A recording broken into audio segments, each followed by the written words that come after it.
Humamig na ng 1 bilyong views ang GMA Prime series na may Ilonggo Girl na pinagbibitaan ni Jillian Ward.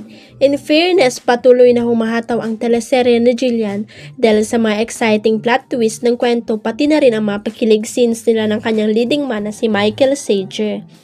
May 1 billion views na ang may Ilonggo Girl, mga palangga.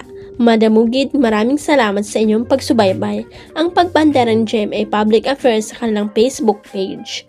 Promise ng buong production ng May Ilonggo Girl asan ang mas marami pang mga nakakakilig, nakakaiyak at nakakalokang mga eksena sa buhay ni Roberta, Tata Magbanua. Gumaganap si Jillian sa 2 karakter sa serye na sina Tata, isang Ilongga at Venice ang kilalang aktres na kamukha ni Tata. Natuklasan ni Tata na kawig niya ang celebrity na si Venice, kaya ginaya niya ito sa kanilang kantin dahil para madami ang kanilang mga customer.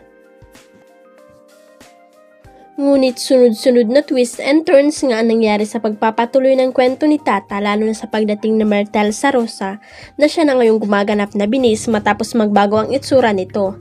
Hanggang saan nga ba ang aabot ang pagpapanggap ni Tata at magiging totohanan na ba ang mga nangyari sa kanila ni Frances Michael?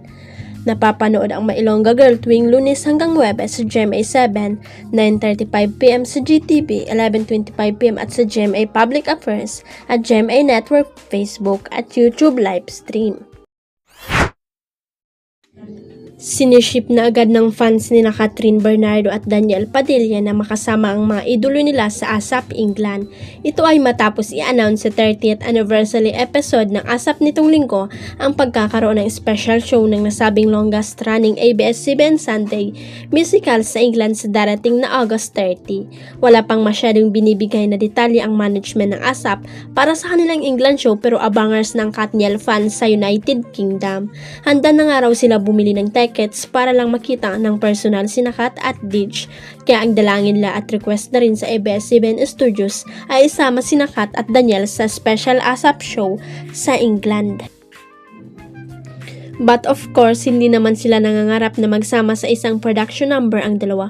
Okay lang daw kahit magkaiwalay like nung Kapamilya Christmas special last year, kung saan ay napabalitang ang pinunta ni Daniel sa dressing room si Catherine at binigyan pa ng flowers.